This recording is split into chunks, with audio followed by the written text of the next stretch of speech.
ingoma yamashumi ayisikhombisa nanye amashumi ayisikhombisa nanye Nkosi busisa ukuphakama kwenhlama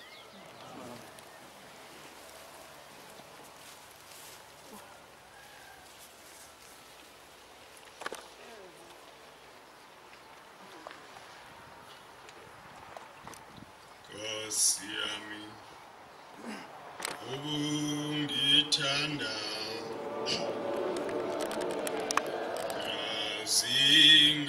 zingaqini izinto awaphakade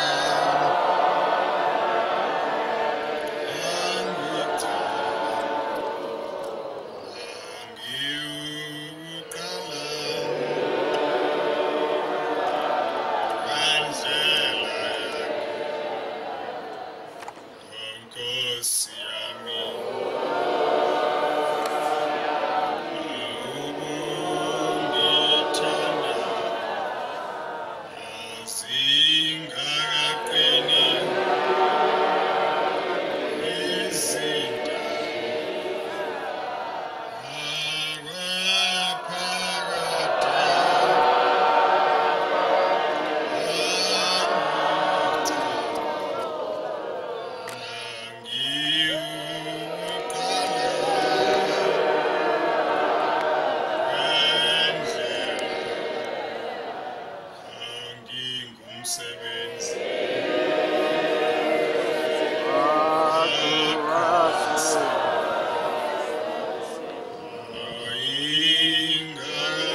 incwadi kaLuka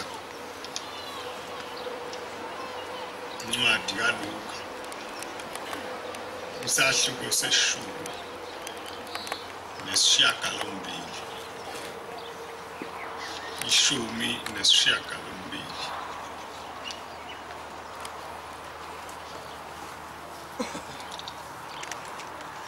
washumayela umfanekiso kubo wokuthi ngabe bekhuleka ngezikhathi zonke bangayeki ethi kwakhona emzini othile umahluli ongesabi uThixo ongahloniphi umuntu wayekhona umfelokazi kulomuzi weza kuye ethi ngizwele esitheni sami kwaba isikhathi engavumi ngasemva wathi enhliziyweni yakhe noma ngingesabi uThixo ngingahloniphi umuntu kepha lokhu engikhathaza lo mfelokazi ngiyakumzwela funa angiqede ngokuza kwakhe njalo njalo yathi inkosi yizwani lokhu akushoyo umahluli ongalungile uThixo akayukubezwela yini abakhethiweyo bakhe abakhala kuye emini nasebusuku noma ebekezela kade nabo na ngithi kini uyakubezwela masinyane kepha indodana yomuntu ngokufika kwayo iyakufumanisa ukukholwa emhlabeni na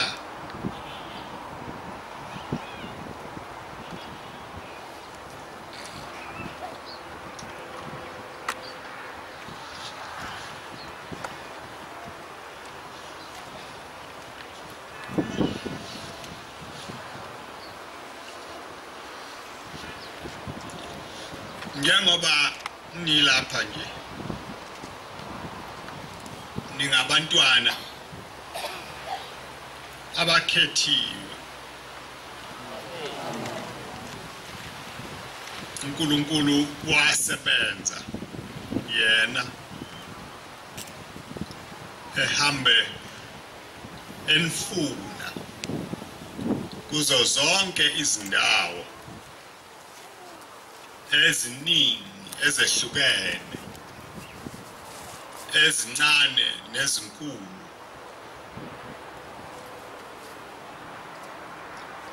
efuna nibe phambi kwakhe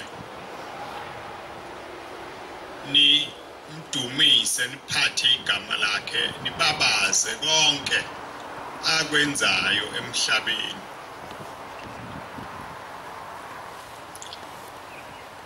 manje ke kuyakube umthwalo osindayo kuba umuntu eme phambi kwenu akhulume ngoba uyawungazi ozokukhuluma ukuthi uzawubenze njani laba bantu bakaNkulunkulu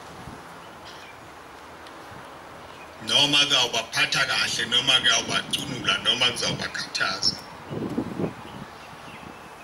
kodwa kuso leso sikhathi uNkulunkulu usuke ekhona elalele konke okukhulunywayo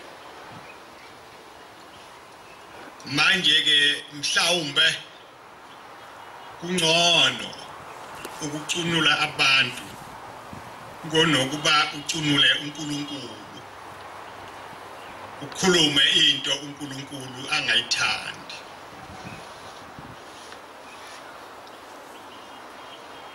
le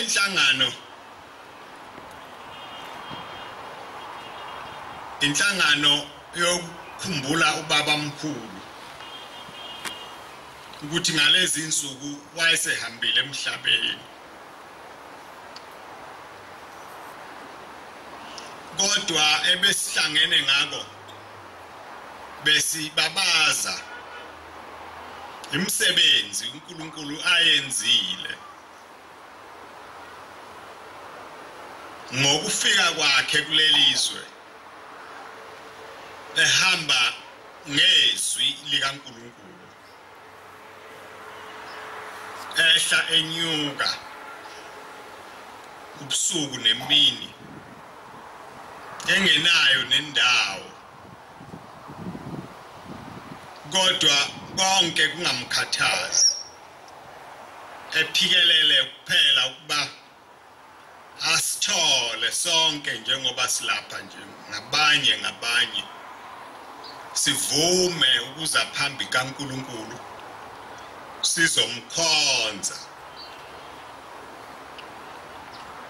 Manje ke laba bantu abasetshenzelwe kanzima kangaka kube sengathi kungakhuluma yena umnikazi wabo ngoba yena uyakwazi konke ukuthi lo ngamlandela lokhu lo ngamlandela lokhu ngoba lo nkulunkulu ufika emzini owodwa abantu beyishumi athatha bemunye abashiye bonke laba bayishiyagalolunye afike bebahlanu athatha bathathu abashiya babili konke lokho ungakwazi ukuthi ukuthini kwenzeka kanjani lapha kithi kubonwani mina njengoba nginezono ezingaka nje wabonani kimi wonke umuntu uyaye ahlale abe nokwakhe azibuza ngakho ukuthi kambe ngifanele yini ukuba khona phambi kobuso bukaNkulunkulu na. Kodwa sonke siyazama njengoba sikhona nje ukulandela leli phunga elimnandi esihlabelela ngalo esithi sasindinda uNkulunkulu wasimisa sabashiya abanye benza lokhu nalokhu thina salandela leli phunga elihle. Leli phunga ke sengathi lingangasibalekela sihlale silizwa nje njalo ngoba liyinto yonke ephelele edingwa ngumuntu mali khona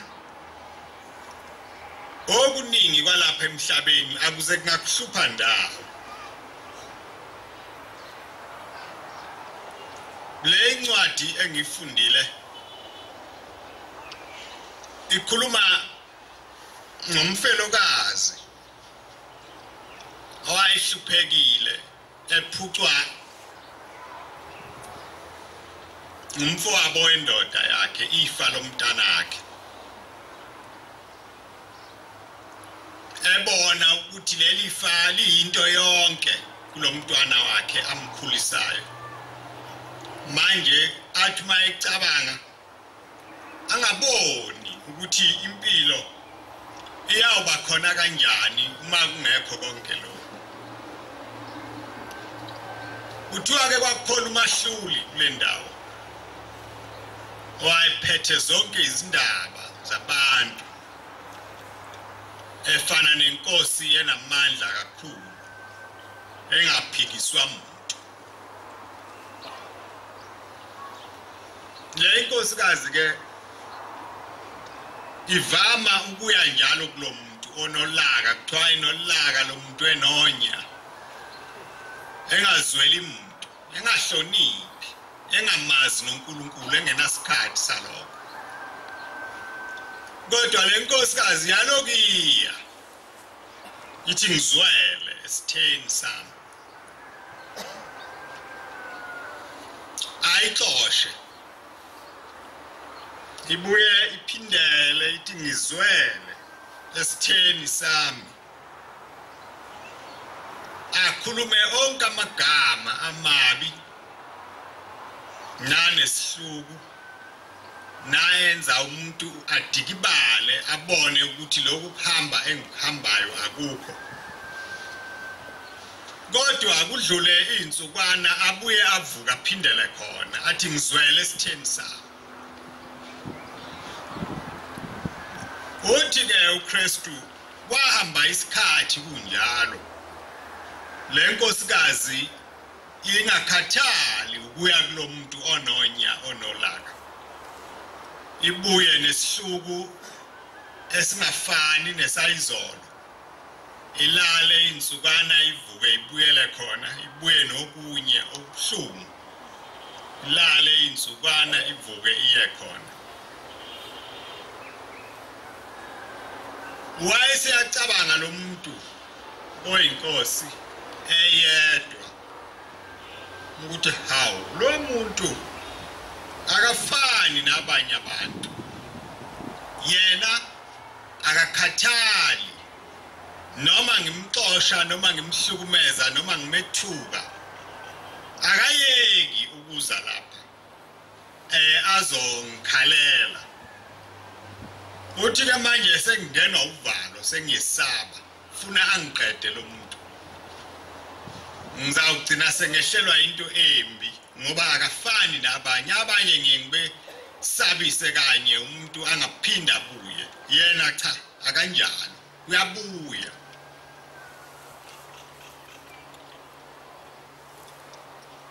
lo muntu ke owayehlala eya kule nkosi ngiyathanda ukumfanisa nani ngoba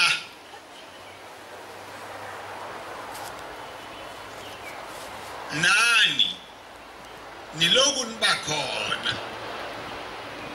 lapha uNkulunkulu enibizela khona akulula akwenziwa kalula kodwa umuntu mayinibona nikwenza angacabanga ukuthi kulula abanye bayebeze lapha angashiyi umuntu nasekhaya lakhe bamgadele athi ngishiya wena Nkosi yasekuphakameni ubongigadela umuzi wami bahambe babuye imizi yabo injalo abanye kube nje kodwa abayeki nango January bebekhona nango March babakhona namhla isikhumbuzo sika May bakhona nale emampondweni eBethesda bebekhona manje into efunwayo inye sizocela umsa kaNkulunkulu ukuba wehlele phezukwethu usiphe amandla okunqoba konke okubi uNkulunkulu angakuthandi siphokophele ukufinyelela lapha ekhona yena kodwa lokhu abantu abavilaphayo ukuza einhlanganweni abavamisi ukuthola manje ke le inkosi ke yazi yathatha isinqumo yathi cha lo muntu wesifazane senza umzwela manje ngoba akayeki lokho akwenzayo uyabuza ke uKristu uthi uma umuntu womhlaba ononya onenhliziyo embi engazweli umuntu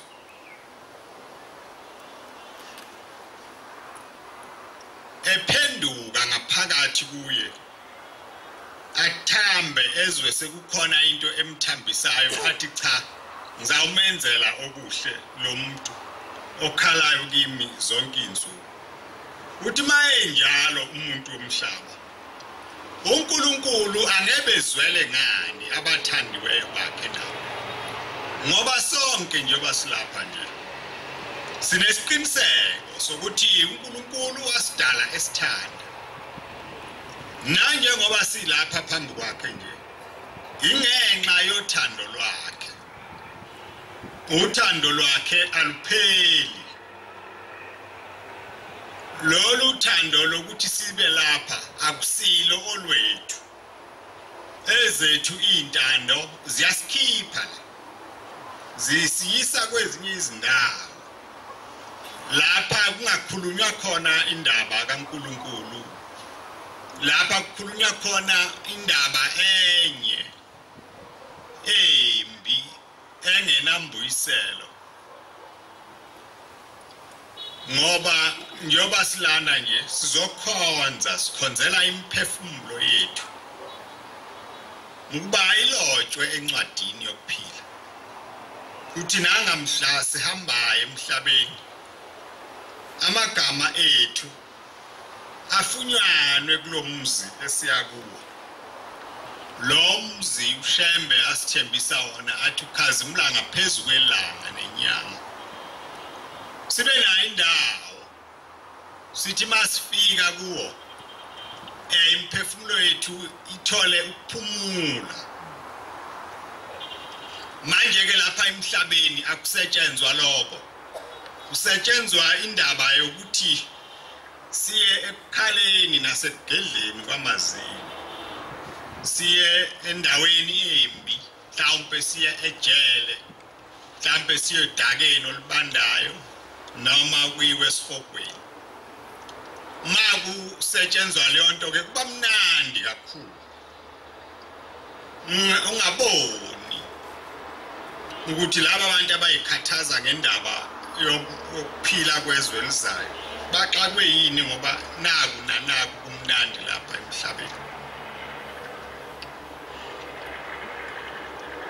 uthi ke uKristu uma umuntu ke omubi efikelwa ukuzisola edabuka ngomuntu lo wasidalayo esidala esithanda efisa ukuba siphelele kuye uma sizinikela ngaso sonke isikhathi ukuba size kuye senze njengoba senzile nje namhla sizokhuleka sizocelela imphefumulo yethu ngeke asizwele ngani ngoba sadalwa nguye esithanda uma sizama njengoba isihlabelelo sisho sithi ngiyawuzama ngiphelele yini engadala ukuthi angasihawukeli uthi ke uKristu cha uyasihawukela masinyane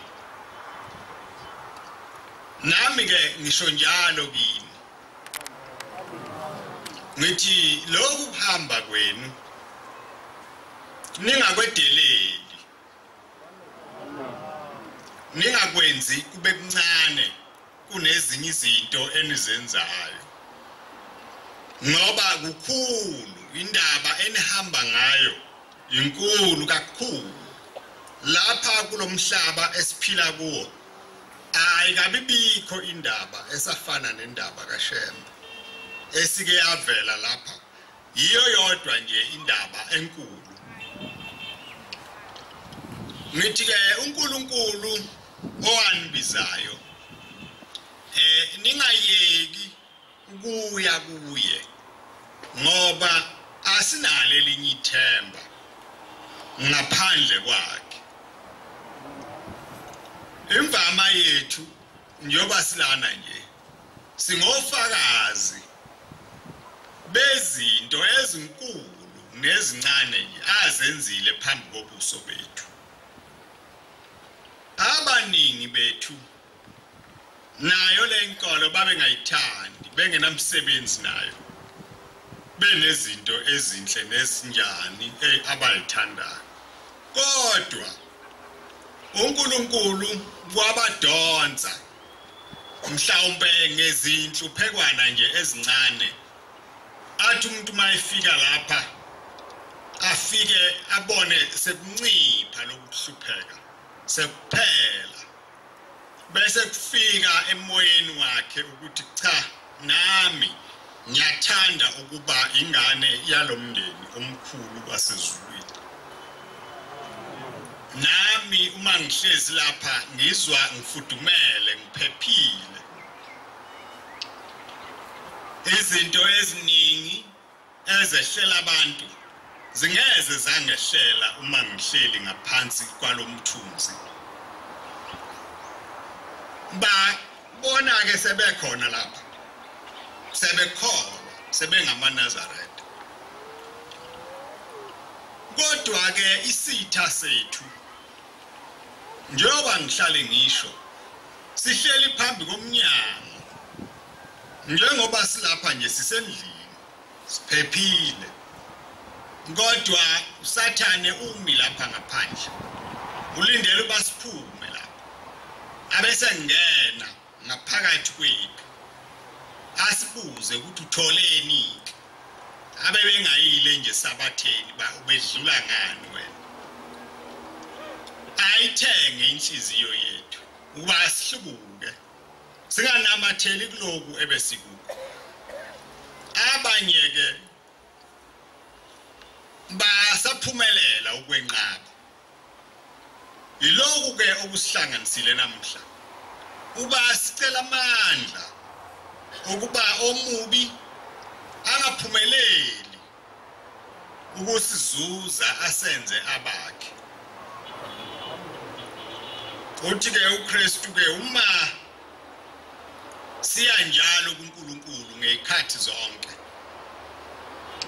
masizama ukuphelela ezinhlanganweni masizama ukuphelela emasabatheni uma sibakhona naseyinkonzweni zika23 nezika25 nezika14 ngezikhathi zonke uthi ngeke ngasizweli uyosizwela masinyane ngoba singabathandiweyo bakhe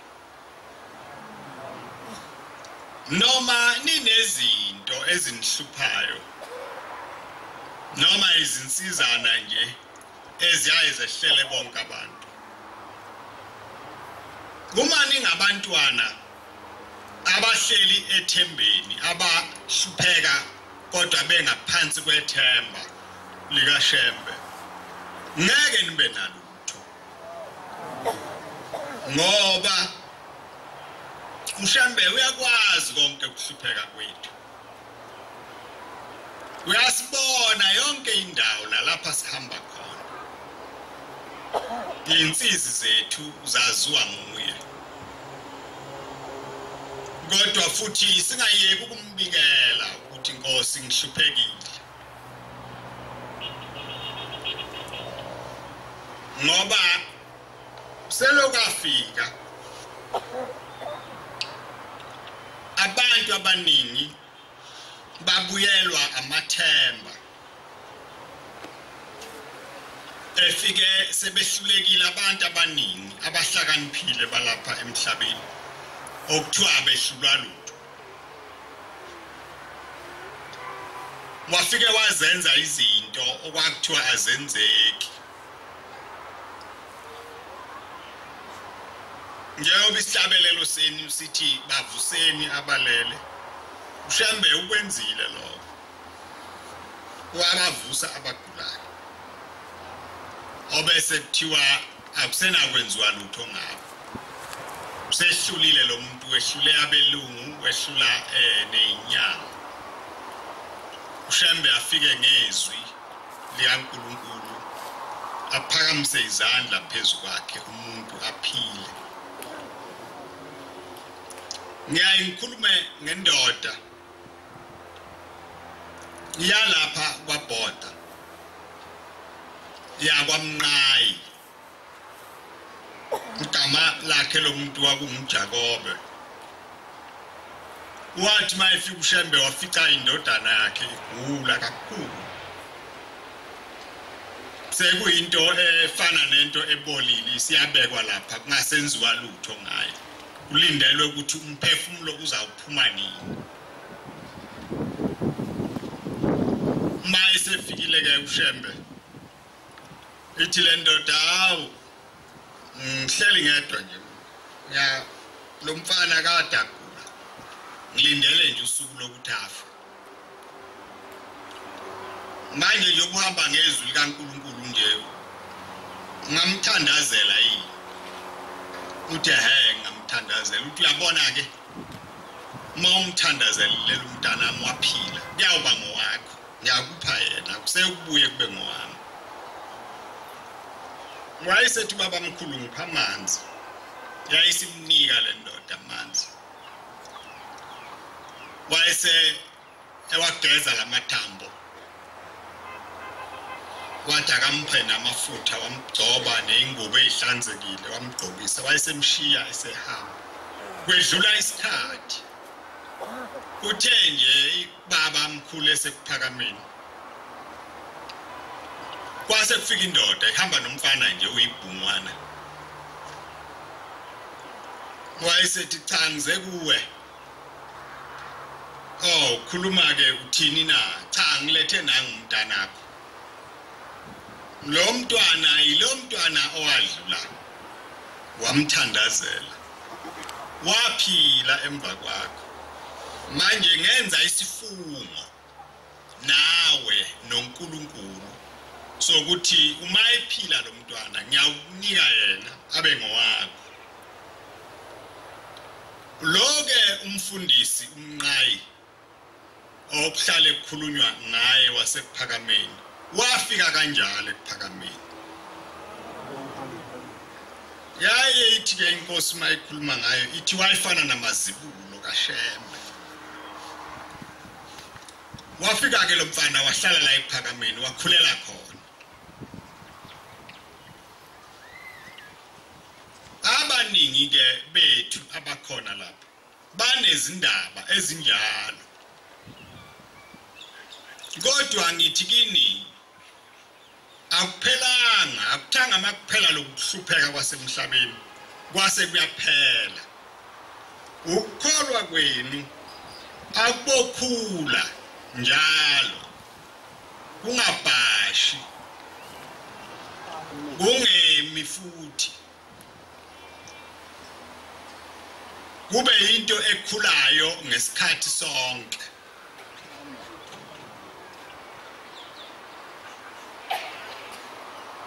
ngoba lapha emhlabeni ezakhona izilingo ezansuku zonke azikhethi langa uNkulunkulu ahlale enivuselela uNkulunkulu nihlale nimbona njalo ngabi khona isikhathi lapha uNkulunkulu ningamboni lezi zifo zasemhlabeni umuntu uyaphila kuzo uNkulunkulu mayemthandile wamphilisa kuyadlula kodwa indaba enkulu ileyo umphefumulo ayedluli ke yona into okufanele siyisebenzele imini nobusuku usho njalo uKristu uthi ngabe sikhuleka imini nobusuku sonke isikhathi ma uthola ithuba ukukhuleka uthi Nkosi ngibona Nkosi ngigeze ezonweni zami Nkosi ngiyathanda nami ukuba ngibe khona lapha ukhona eNdiya la sentanda mlathi maseligulile selibona insuku seyiphelile selihamba yafika inkosi yasekuphakameni lacela into yinye lacela uthando ngenkosini yasekuphakameni mlathi Nkosi thanda mina wathi yebo mntanami ngiyakuthanda labuye laphinda lathi Nkosi baba thanda mina wathi ngiyakuthanda mntana. Lathi baba thanda mina. Wathi ngiyakuthanda mntana. Nathi ngabe sisho njalo ngesikhathi sonke.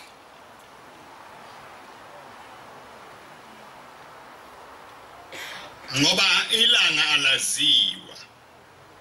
Laziwa uNkulunkulu kuphela. Kodwa uma singaphansi kothando lwakhe nalo alilutho. Bayafika abahlangabezi ibabone bezokwemukela umoya wakho noma uhambe unethemba lokuthi uyaphambi kwenkosi yasekuphakameni. Manje ke ngabe sikhuleka ngezikhathi zonke singayeki sikhulekele into yinye ba uNkulunkulu abe nothando kithi. Njalo mayesibona athi nampa abantu abami engibathandayo.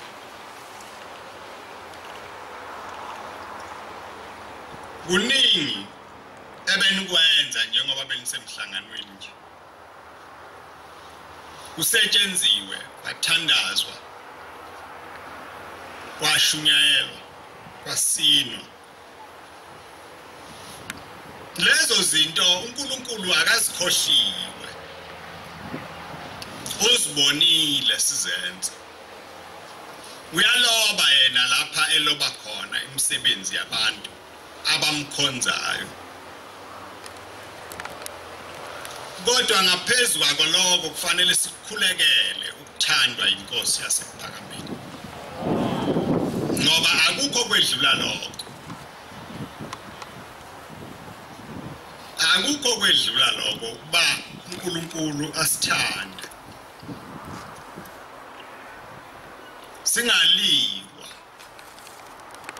Singaliwa ezulwini.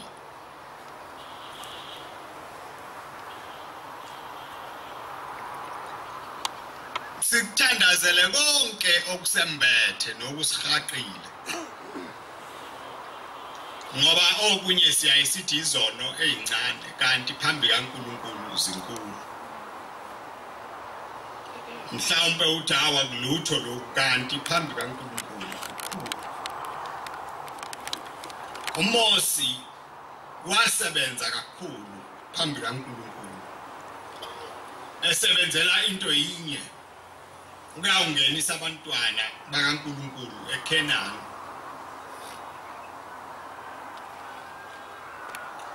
Kwakuyiyona nto enkulu kunazo zonke into ezazikhona ngaleso sikhathi ukuthi kuyongenwa ezweni lesethembiso. Kwakufana nezulu kuyongena ezweni lesethembiso. Kodwa uNkulunkulu wambamba uMosi akazange angene kulelozwe. Ngento ayicabanga uMosi ukuthi incane. Wathi nje cha wena awusezungena eKenani. Ngoba wangona. Ngathi mangithi phana abantwana laba ohamba nabo amanzi etsheni walishaya kakhulu wena intshe. Wenza sengathi lamanzi atholakala ngamandla akho. Wangona awungidumisanga. Awuzange ungibabaza, ungenzanga ngabamkhulu. Mina ngathi beka induku wena washaya. Uthi Paula ke lelitshe lali umhlane kaKristu. Thike uNkulunkulu ke ngaloko ke awusezungena eKenani.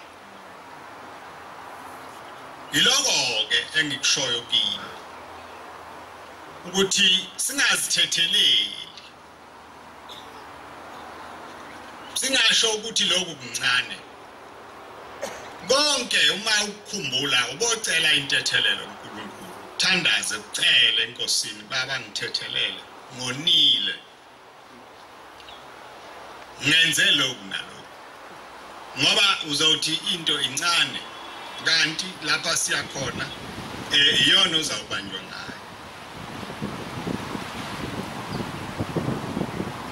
Ukuhamba kwenu ke phambi kaNkulunkulu ngithi nibokwazisa ningakweyi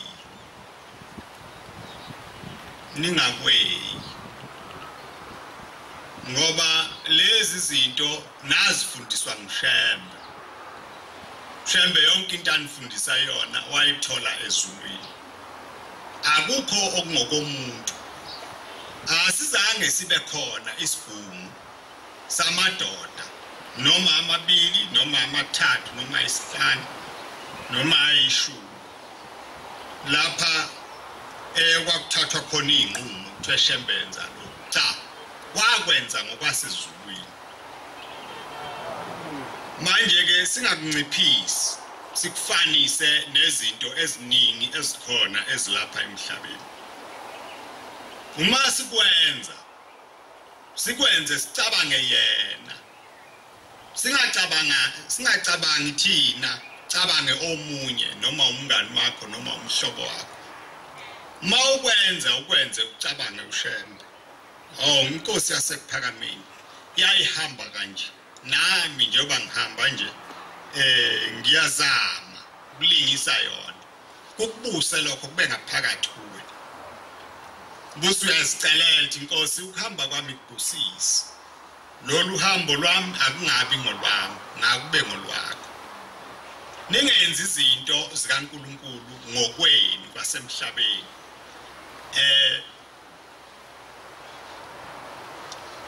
Noma mawusukwenzile kube into yokuqhoshela abanye abantu.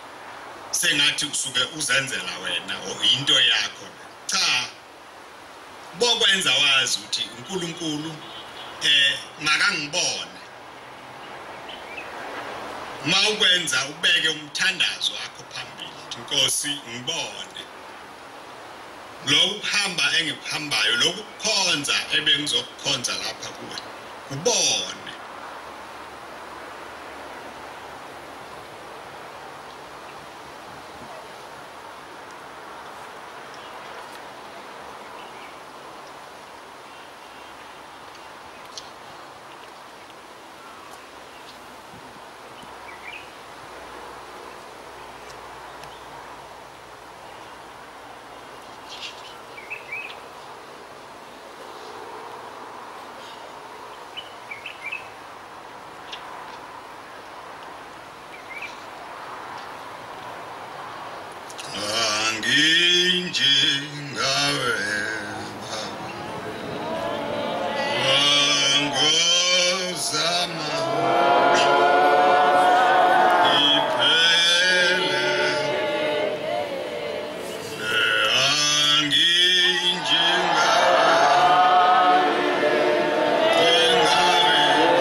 ke sizama lokuphelela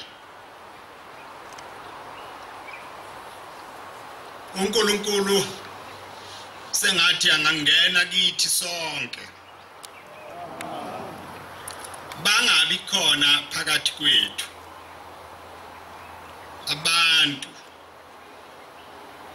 abayizimenywa zomubi ukuba bazohlubula abanye abantu lapha ekukholweni ukuba sonke njengoba silapha nje kube siphelele ngento eyodwa ngabi khona abantu lapha abangahambi ngalendlela kaShembe kodwa abembathiswe ingubo yakhe ukuze uma befika lapha phakathi kwethu singababoni ukuthi abasibo abakaShembe mase befikile ke basebenze lokho kwabo okungesikho lokhu kaShembe mayiphuma ezweni lakubo ehamba lendlela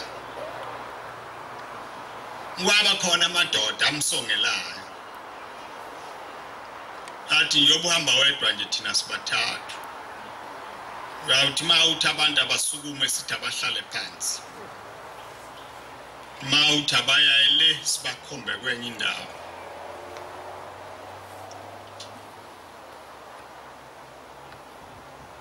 lezi zinto uShembe uNkulunkulu wayemkhombisa zona enzela ukumqinisa ukuba azi indlela ayihambayo uthi idwala elibushelelezi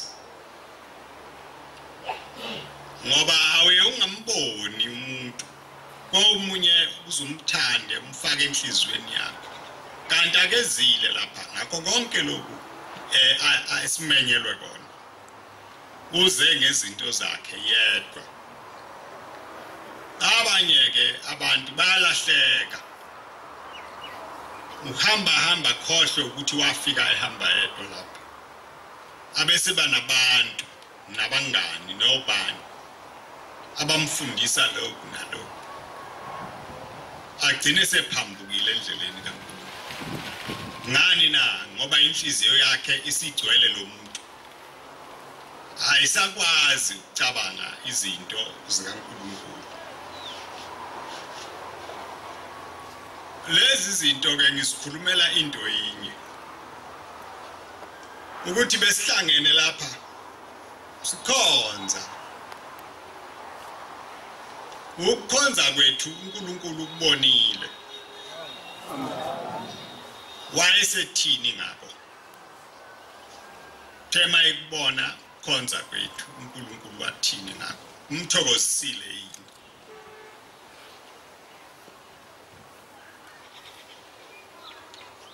iloko okufanele kusikhathaze ngikhulume ngomuntu owafika ephakameni uphunywa entabeni wahamba waya kubaba ekhala izinyembezi ethi uyakhuluma kungakhulumeki baba wayeze wamthatha ubuyela naye eceleni awu yini inceke kaNkulunkulu na uthi baba ngazi ukukhonza kwami entabeni ukuthi kube njani uNkulunkulu kwenzekeni na uthi cha kuvela abantu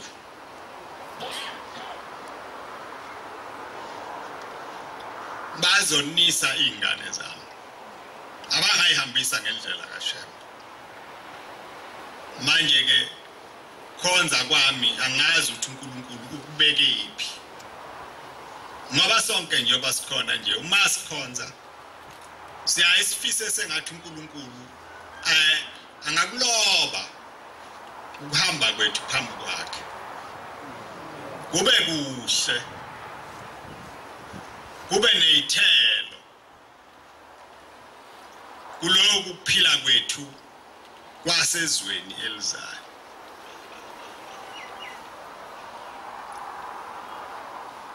manje ke singenza kanjani abantu babohlala belindile baphile bonke uma bekhona phakathi kwendawo uluzwe nolimi abantu abalikhulumayo mawuluzwa ukuthi lolu limi alusilo ulimi lwalapha ekhaya usheshe wehlukane nabo ungena kubakhokhela abantu abaningi balahlekile balahle ukwethemba abanye abantu ukukholwa kwabo abaziphathele kona baphathelwe osibani abanje abanye abantu uma belapha abasho ukuthi ngiyafisa ukufana noShengo bafisa ukufana nabanye abantu ababafice khona lapha ababazi laba bantu ukuthi ngaphakathi enhliziyweni zabo kukhonani babona nje amabala angaphandle umuntu azalikhipha athi ngiyafisa ukufana noSibanibani mhlawumbe uyamuzwe shumayela noma ehlabelela noma enzalo kanti ngaphakathi kuyakazi ukuthi njalo ngithi ke kini sinye isilinganiso iloshambo wanibizayo ma ungazama ngakho konke njengoba isihlabelelo besisho nje sithi ngiyakuzama phelele banje ngawo kulungile lokho ungazama kuba njengabo bonke abantu lapha ngoba ubazi ukuthi ngaphakathi kuyena kukhona amabala amani angavumanga ukusuka ngamzukwane ekholwayo nangamzukwane ebhajadiswayo lamabala awasukanga alokwehleli nje ehamba naye yonke indawo kwaziwa nguye yedwa kodwa mayese phambi kwabantu abakholwayo naye uyabonakala engumuntu olungile nofanelekile ningahambi indlela kaNkulunkulu ngokobungani kuba njengoba nilapha nje nimenywe ngabangani benu abantu abahle abamenywa uye uNkulunkulu uqobo lwakhe noma ehamba eya lapha eyakhona azi ukuthi lapha ngiyakhona ngiyakuNkulunkulu uNkulunkulu ngilindele ukuthi mangifika asho noma yini engiyakwenza ukuzawusho uNkulunkulu umuntu angabophi imithwalo ayibophele imshungu yabangani abangenamsebenzi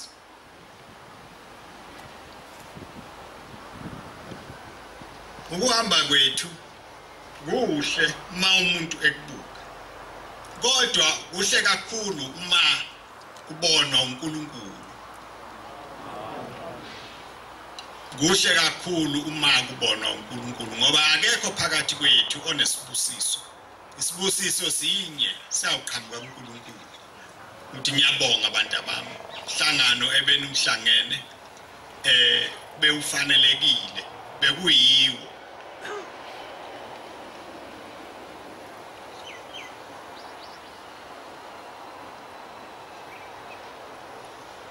thina singabantu basemhlabeni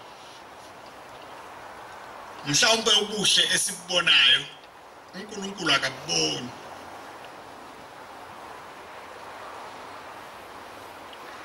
mhlawumbe ngokwami niphelele aniswele lutho nifanele na ukungena ezulwini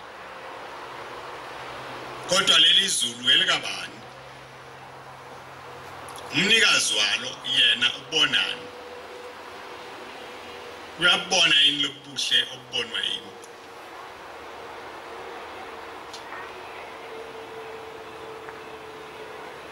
manje ke lamazwi akhulunywa uKristu angithinta ngaloko ukuthi ngabe nikhuleka mina nobusuku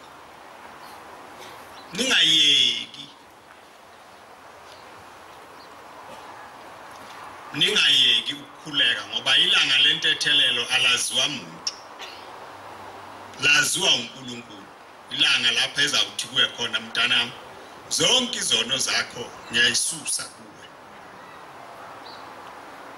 lokhu kukhuleka kwakho namhla ngikuzwile onke lamabala abekuwe ngiyawageza namhla ningayeki ke lokhu enikwenzayo ukuya kuNkulunkulu ningabiyeki nokumkhonza ningabiyeki alikho elinye ithemba esinalo ngaphandle kwalokho abantu abaningi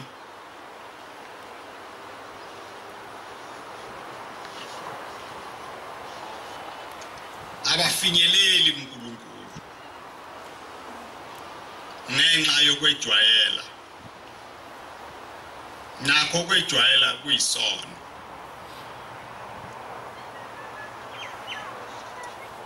mawuswejwayele kuyaphela okuningi kuwe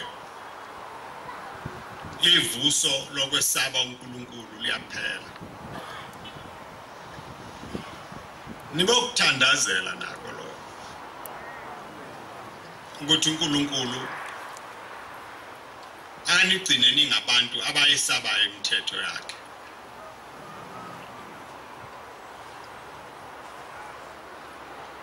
ngokwakhe umuntu ngeke kwenzeke kodwa ngamandla kaNkulunkulu kuyenzeka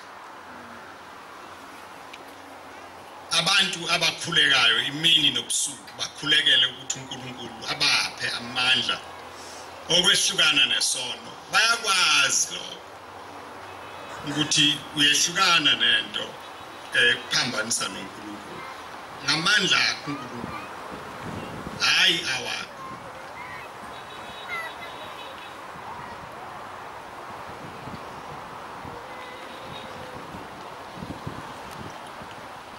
ayikho enye intshumayelo eniyobuye niyifice nakwenye indawo nasezulwini ngaphandle kwale ekhona lapho mani ngayizwanga le elapha ani uphinde nizwe lutho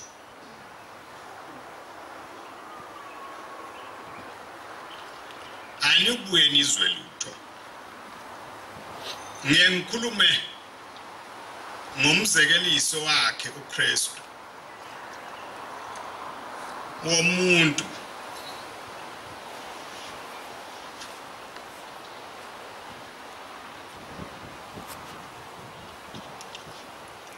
ncwadi kaLuka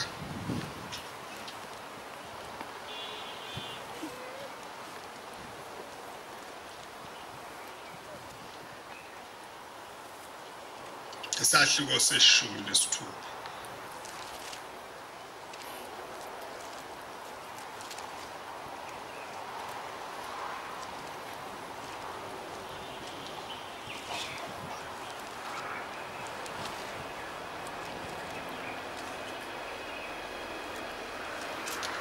ivesi leshumi nesishiyagalolunye kwakukhona umuntu oyisicebi wayembatha izingubo ezibomvu nezinhle edla okumnandi imihla ngemihla kwakukhona nompofu igama lakhe linguLazaro wabekwa ngasesangweni lakhe ebhidlikile efisa ukudla imvuthuluka ewa esithebeni sesicebi kweza izinja zamkhotha izilonda kwathi ompofu wafa wayiswa izingilosi esifubeni sika-Abrahama safa isicebi sambelwa sise-Hades sabheka sinobuhlungu sabona u-Abrahama ekude noLazaro esifubeni sakhe wamemeza wathi baba Abraham ngawukele uthume uLazaro acwilise isihloko somunwe wakhe emanzini eze upholisa ulimi lwami ngiyahlupheka kuleli langabi. uAbraham wathi mntanami khumbula ukuba wakwamukela okuhle kwakho ekuphileni kwakho, kepha uLazaro wayenokubi. Manje uyathokoziswa yena, uyahlupheka wena. Futhi ngaphandle konke lokhu limi igebe elikhulu phakathi kwethu nani. Abalapha bethanda ukuya kini bangeze, nabalapho bangeze lapha kithi. Wathi ngiyakuncenga baba ukuba umthumele endlini kababa. Nginabafowethu abayisihlanu ukuba abaluleke bangezi kule ndawo yokuhlupheka. uAbraham wathi kuye, banoMose nabaprofeti, abezwe bona. Wathi awu hayi baba Abraham, kodwa uma kusuka umuntu kwabafileyo aye kubo bayakuphenduka. Wathi kuye, uma bengezwa uMose nabaprofeti abayikuzwa noma kuvuka umuntu kwabafileyo. Emvama ke yethu thina abantu sinjalo.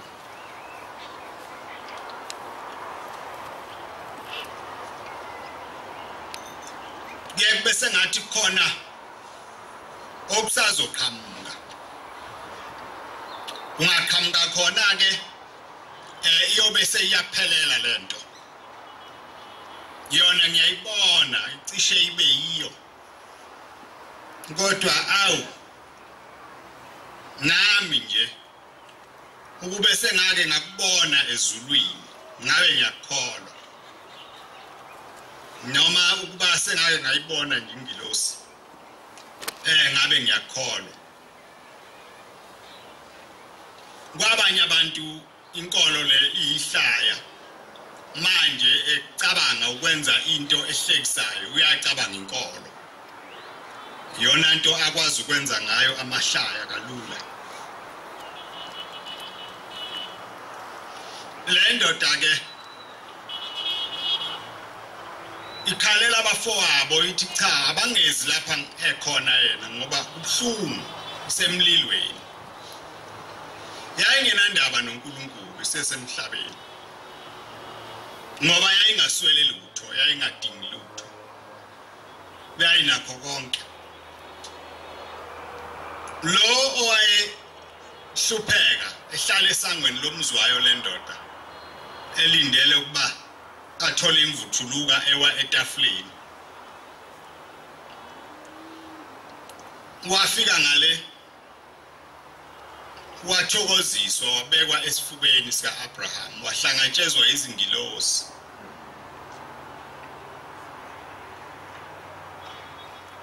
Kuningi ke okunjalo phakathi kwethu. Uthi ke thumela izingilosi zehle lapha ezulwini ziyoshumayela. Laba abafowethu bangezwa mase kufike izingilosi. Uthi uNkulunkulu cha ukhona uMose, bakhona nabaprofeti abathunyelwe ukuba bakhulume nabo laba bantu. Leli zwi abakhuluma ngalo akusile labo, elami, ngoba abakhuluma indaba yabo, bakhuluma indaba yami. Manje ke uma bengabezwa laba abafowenu akho umuntu abazobuye bamuzwe. Uthi lo cha uma kuvuka umuntu wabafileyo bangezwa. Uthi cha uNkulunkulu, noma kungavuka umuntu wabafileyo bawujika babe njalo. Akudingi ukuthi kuze kuvuka umuntu kwabafileyo.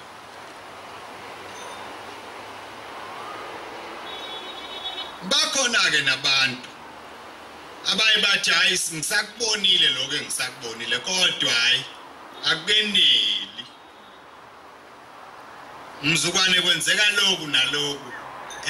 ngiyawube sengiyakholwa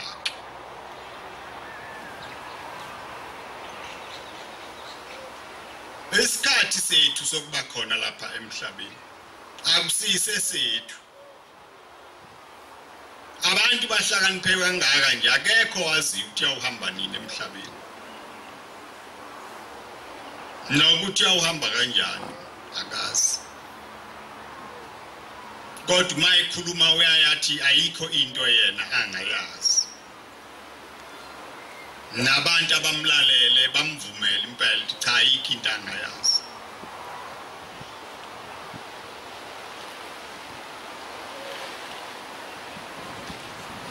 lapha ke encwadini kuthiwa ukuqala kokuhlakanipha ukumesaba uJehova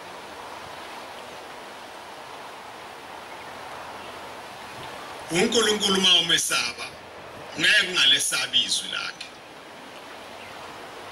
noma ngabe likhulunywa ngibani mayikhuluma izwi lakhe uye uzwe ukuthi lo muntu akasakhuluma indaba yasemhlabeni manje sekhuluma indaba kaNkulunkulu ukhuluma indaba yasezulwini bese uyaqala uzilungise nawe ba uzwe futhi uzwisise ngoba lonke izwi likaNkulunkulu linokuphila phakathi ngithi ke kini uma nihamba indlela kaNkulunkulu ngibokwazi ukuthi iphelele ngacabanga ukuthi khona okunye osazokubona ngoba mawucabanga ukuthi khona okunye osazokubona kusho ukuthi ufana nomuntu ohlele eceleni kwendlela laba abahambayo bahamba wena usalindile ulindele khona lapha wembethe ingubo emhlophe kodwa kukhona osakulindile kuyawenzeka into eyodwa kuzawufika insuku zokufa usahleli khona lapha eyophika indawo yabantu abanjengabo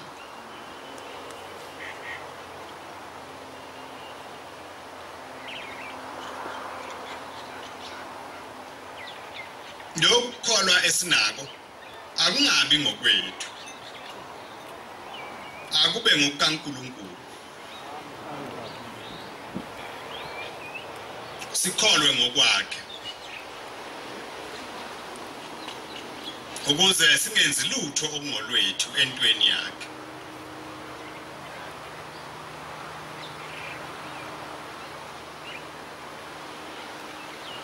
uma inkosi ivuma namhla inhlangano iyavala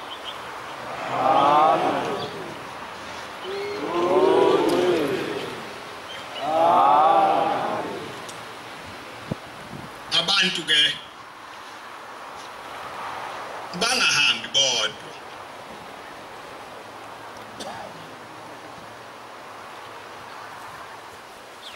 besizokhonza sikhonzela isibusiso lesibusiso ke singasali lapha ekhaya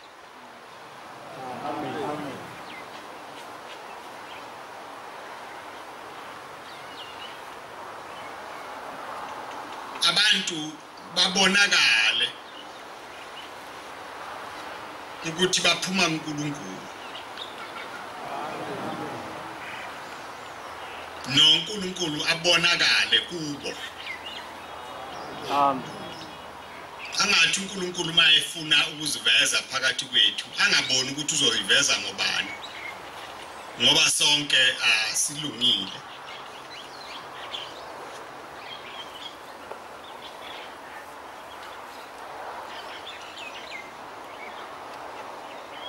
lo uNkulunkulu wenu abe khona nasemzini yenu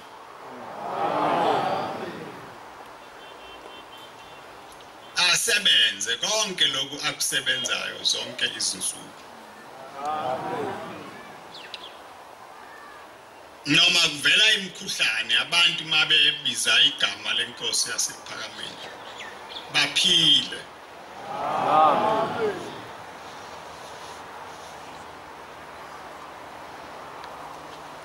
lokhu enibayiko umani lapha phambi kaNkulunkulu nalapha niyakhona mboba njalo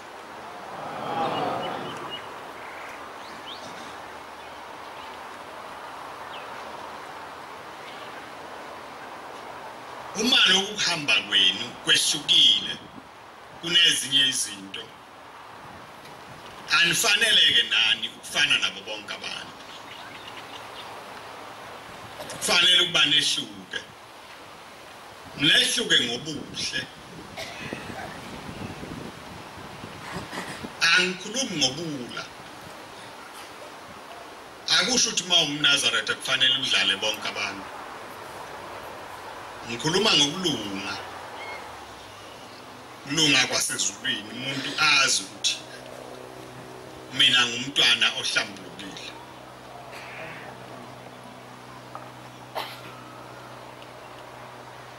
ningahambe nidla zonke izinto engahlambulukile nidlele naseyitsheni idlela izulu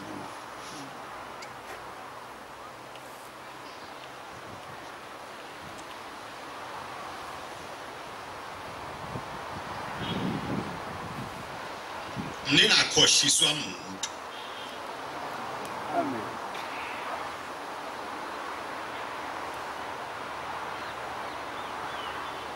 mphelele kuloku kuhamba kwenu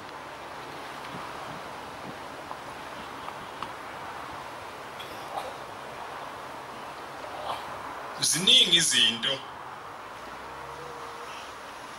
abantu ezisabehlulayo nazo lezo zinto abantu babozikhulekela bayibike kuNkulunkulu ba uNkulunkulu abakhiphe kuzo babe ngabantwana bakhe ngokupheleleyo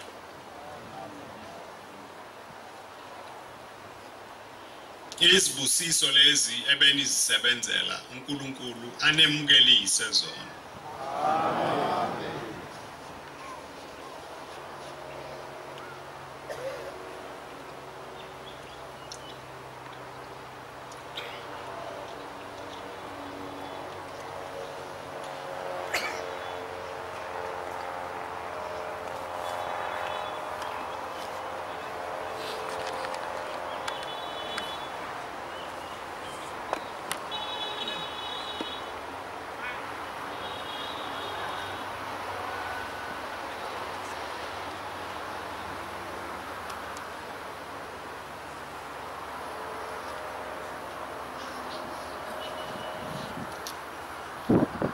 amakhulu amabili namashumi amabili nesikhombisa amakhulu amabili namashumi amabili nesikhombisa inkosi kusiswa iphakama kwendlala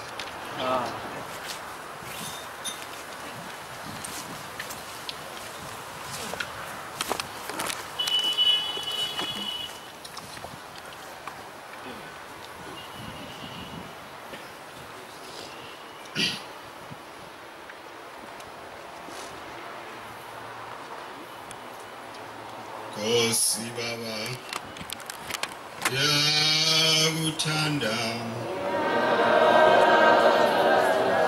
kepha wena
Siyabonga Nkosi yasePhakameni ukusimema kwakho kuzindawo ngezindawo usibizela Nkosi ukuba sibe phambi kobuso bakho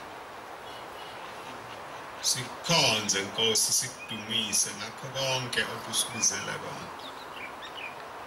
Siyacela Nkosi namhla ukuba uvume ukuba sibuyele emakhaya. Masihamba Nkosi singahambi sodwa. Usiphe Nkosi isibusiso. Ube yikho konke Nkosi kithi. Masibiza leli gama lakho Nkosi. Singadingi, singasweli. Siyacela ke Nkosi lamadokodo obaba bethu esihlala kuwo abe ngawakho. Wafukamele wena abe Nkosi nomoya wakho. Umoya babi Nkosi ubachithe. Usiphe Nkosi umusa nokuthula ngaphakathi kwethu. Ma Nkosi sibizwa ngawe sifane nawe. Siyacela ke Nkosi yasephakameni ukuba usize usenze singadingi singasweli bengikudla Nkosi ube ngamanzi abantu Nkosi bangakufuni ukukholwa kwethu ngosizi nenhlupheko zethu usisithe wena Nkosi konke usiphe Nkosi abantwana abaza ukukhula Nkosi kuye nalolu thando lwalo Nazaretha lobo kuNazaretha Nkosi kukhule kungafi kungapheli umoya okhona Nkosi wakho phakathi kwabo unganciphi wande siyacela ke Nkosi ukunqobe konke okubi okusehlulayo sihlambuluke siphelele phambi kobuso bakho siyabonga ke Nkosi umsamo othando osithanda ngawo hlala nathi ke Nkosi yethu ngemini nangosuku konke ke Nkosi hamba kwethu sikubeka kuwe ngesakho sodwa isandla nabili zephakade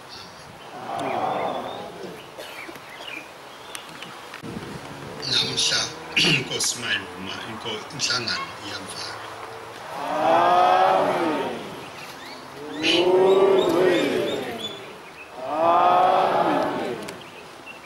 kusasa uyawuba umgidi wabo bonke abantu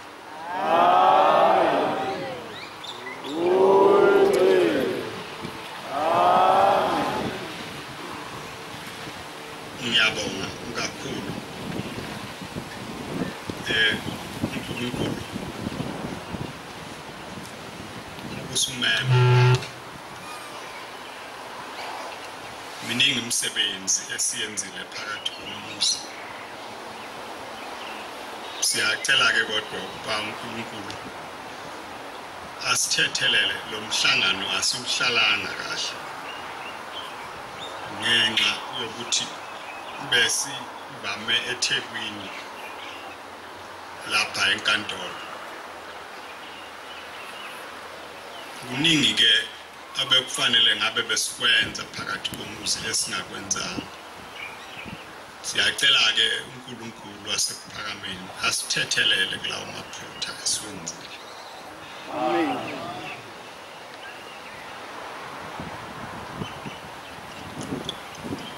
udaba lwasenkantolo ke lumile kuyoze kube ngeSeptember ngicabanga ukuthi ke abantu abaningi bese bekuzwile lokho nami ngiyakugcizelela ke ngaphandle uma kukhona okunye ke okusha esikuzwayo okwamanje asikezwa lutho ngabantu ke bangadikibali einhlizweni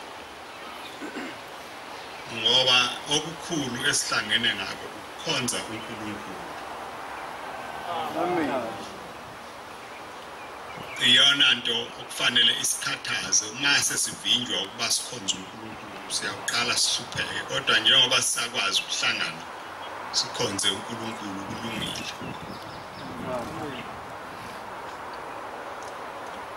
umsebenzi wokwakha uyaqhubeka kodwa bengifisa ukuba uphele kule nyanga kaJuni ngiyathanda ukuba lendlu ivulwe ngoJulayi abantu ke bonke ababo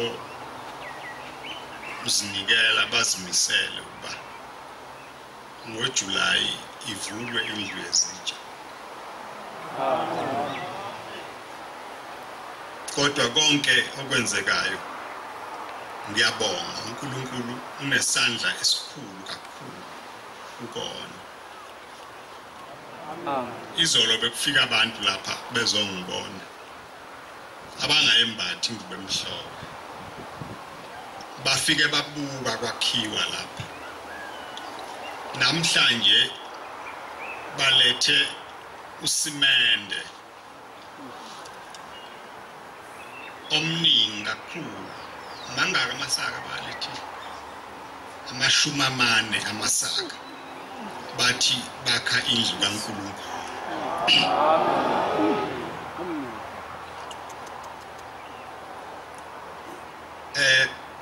izinto ke ezinjalo ziyenzeka kulezi zinto uzalo uNkulunkulu wasekuphakameni nangesikhathi kwakhiwa indlu esonto Phakameni abantu abaningi nabangakholwa babenikela engimkhumbulayo ubaba ayevamisa ukukhuluma ngayo kwakuyinkosi yalapha eMaqadini uNdodembi wathumela imali ngithi kwakuyishumi lopondo wathi ngakha indlu kaNkulunkulu siyakubonga ke lokho kuye uNkulunkulu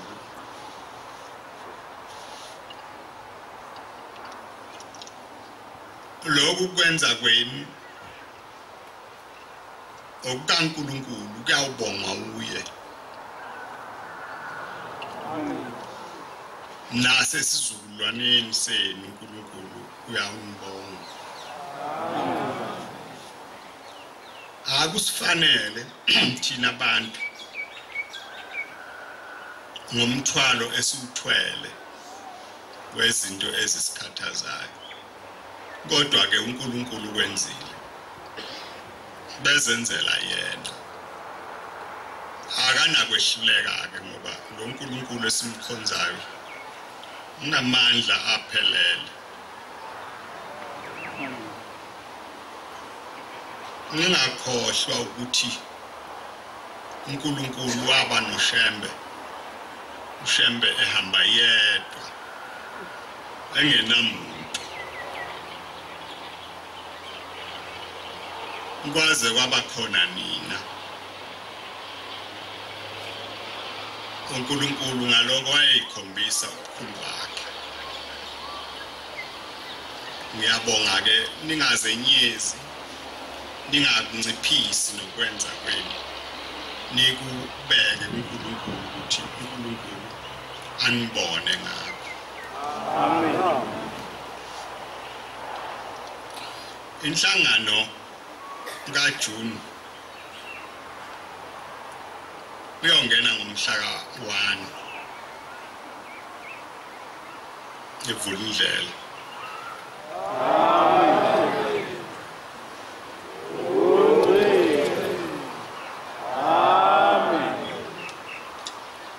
bekunohambo ebesihlelile lokuya eMlazi siyoba nenkonzo khona